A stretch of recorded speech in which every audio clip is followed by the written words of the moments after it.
Welcome to the knowledge ज्ञान। उम्मीद करता हूँ कि आप सभी बहुत अच्छे होंगे। गेमीफाई होता क्या है?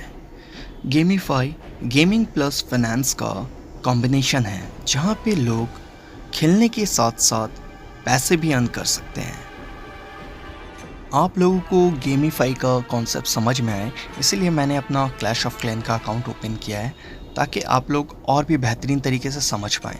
जैसे कि अगर हम लोग यहाँ पे नोटिस करते हैं तो यहाँ पे ये डार्क एलेक्सा है, यहाँ पे एलेक्सा है, यहाँ पे गोल्ड है, लेकिन उन सब से ज़्यादा जो इम्पोर्टेंट है वो है जेम्स। और जेम्स के साथ साथ यहाँ पे हम लोग अलग चीज़ भी बाई कर सकते हैं जिसके लिए पैसे लगते हैं, ठीक है। उसके साथ में अब हम लोग आ जाते हैं यहाँ पे स्किन्स के ऊपर, जो कि हीरोज़ के स्किन्स होते हैं कि हम लोग गेम में उसे यूटिलाइज़ कर सकें। यहाँ पे अगर हम लोग जाते हैं तो जेम्स को यहाँ पे हम लोग बाई भी कर सकते हैं, जो कि सबसे इम्पॉर्टेंट रिसोर्स होता है किसी भी गेम में। हम में से सभी लोग कभी ना कभी तो गेम खेले ही होंगे, चाहे वो पीसी में हो या फ़ोन पे हो या प्ले स्टेशन पे हो या निंटेंडो पे हो या एक्सबॉक्स 60 में हो, किसी में भी, बट हम लोग गेम तो ज़रूर खेले होंगे कभी ना कभी। बट यहाँ पे जो कॉन्सेप्ट है वो पूरे तरीके से चेंज होने वाला है, बिकॉज अब तक जो हम लोग गेम खेलते आए हैं वहाँ पे हमें अर्निंग का कोई सोर्स नहीं मिला, बट यहाँ पे जो होने वाली है वो हमें गेम के साथ साथ में अर्निंग भी देगी, मीन्स फन प्लस अर्निंग। तो ये बहुत ही अच्छा कॉन्सेप्ट है जो कि सिर्फ और सिर्फ वेब 3 के ऊपर पॉसिबल है। अब तक हम लोग वेब 2 के ऊपर में थे। अगर आप लोगों ने वेब 2 एंड 1 एंड 3 के अगर वीडियो नहीं देखा तो आप लोग चेक कर सकते हो मेरा प्रीवियस वीडियो, ठीक है। उसके साथ में अब हम लोग आ जाते हैं कि यहाँ पे हम लोग किस तरह से कमा सकते हैं। चलिए मैं वो अब एक्सप्लेन करता हूँ आप लोगों को। अगर हम गेम में किसी से भी अगर आगे रहना चाहते हैं तो हमें सबसे जो इम्पोर्टेंट चीज़ है वो जेम्स की रिसोर्स की ज़रूरत होगी। तो उसके लिए हमें यहाँ से परचेज़ करना पड़ता है। तो ये आप परचेज़ तो कर लोगे, बट इसका जो भी यूटिलाइजेशन है वो सिर्फ एंड सिर्फ ये गेम के वर्चुअल लैंड पे ही काम करती है। अगर हम लोग उसे रियल वर्ल्ड में फिर बेचना चाहें, या मीन्स हम लोग जिससे ख़रीदें अभी जो गेम वालों से, अगर मैं उन्हें ही बेचना चाहूँ तब भी मैं नहीं बेच सकता हूँ, तो उससे मेरा कोई भी प्रॉफिट नहीं है, ठीक है। बट वही चीज़ को चेंज होने पे अब टाइम बिल्कुल नहीं लगेगा। मैं और एक एग्जांपल आपको देना चाहता हूँ। जैसे कि आप यहाँ पे देख सकते हो कि यहाँ पे जो हीरो स्किन्स है उसे हम लोग जेम्स के थ्रू परचेस कर सकते हैं, बट इसको से हम लोग इन गेम में ही यूज़ कर सकते हैं। इसके साथ में हमें अदर्स कोई भी बेनिफिट नहीं है। जब तक ये स्किन यहाँ पे है देन इट्स ओके, अदरवाइज़ का कोई भी यूटिलाइजेशन नहीं है और हम लोग इसे कहीं पे बेच भी नहीं सकते।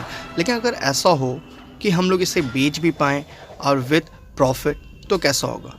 चलिए तब उसके ऊपर भी चलते हैं। तो अब आप देखिए, जो सबसे पहला गेम है द सैंडबॉक्स, उसके बाद एक्से इन्फिनिटी, उसके बाद आ जाता है डिसेंट्रलैंड माना, और लास्ट में थीटा अरीना। ये one of the top game है गेमिंग फाई की दुनिया में।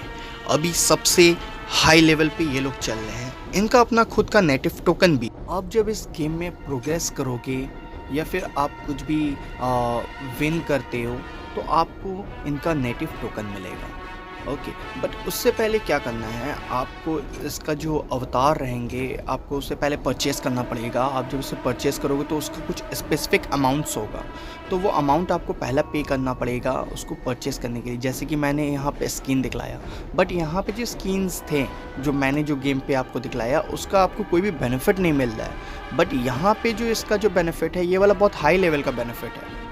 अगर आप इसके जो रिवॉर्ड्स के टोकन है अगर आप इसे लॉन्ग टर्म होल्ड करते हो तो वो हो सकता है 10 to 15 टाइम्स वो बढ़ सकता है। जैसे कि अगर हम एक्से इन्फिनिटी का बात करते हैं, ठीक है, तो जो एक्से इन्फिनिटी था उसमें लोगों ने इतना पैसा कमाया कि कोई हम लोग कल्पना भी नहीं कर सकते हैं। बिकॉज सबसे पहले ये वाला मीन्स फिलीपींस वाले लोगों ने बहुत अच्छा उसका यूटिलाइज़ किया।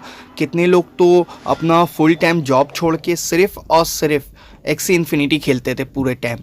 उससे इतना ज़्यादा मंथली का कमा लिए कि गवर्नमेंट को वहाँ पे उसके ऊपर में टैक्स लगाना पड़ा कि आप लोग अगर ये सब गेम खेल के अगर पैसा कमाते हो तो आपको टैक्स देना पड़ेगा। ऐसा सिचुएशन भी हो गया था। तो अब आप सोचिए कि जनरेशन कहाँ जा रहा है। एक जनरेशन हमारा था जहाँ पे हम लोग अपना अकाउंट के पीछे इतने पैसे खर्च करते थे फिर भी हमें कुछ बेनिफिट नहीं मिलता था, उल्टा हमें कंपनी वालों को देना पड़ता है। बट यहाँ पे जो चीज़ है वहाँ पे हम अपना फ्यूचर भी सिक्योर कर सकते हैं और ऐसा ज़रूरी नहीं कि आपको गेम खेल के ही अर्न करना पड़े। मैंने जैसे कहा कि इनका अपना नेटिव टोकन्स भी है, तो अगर आप चाहो तो इसका जो नेटिव टोकन्स है आप उसे नॉर्मली कोई भी एक्सचेंजेस पे जाके आप उसे परचेज़ कर सकते हो। परचेज़ करने के बाद में आप उसे लॉन्ग टर्म होल्ड कर सकते हो।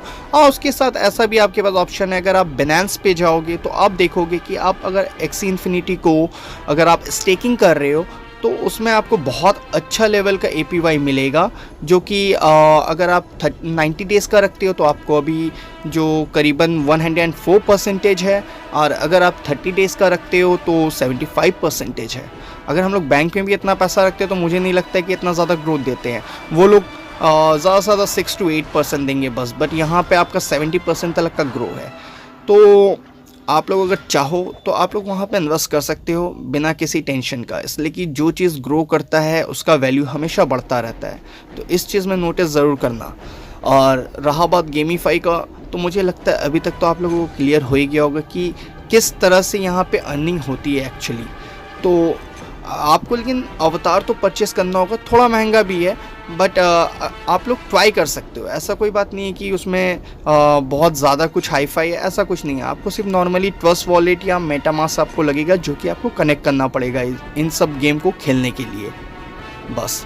तो अगर कुछ और जानकारी होती है तो मैं आप लोगों से ज़रूर शेयर करूँगा।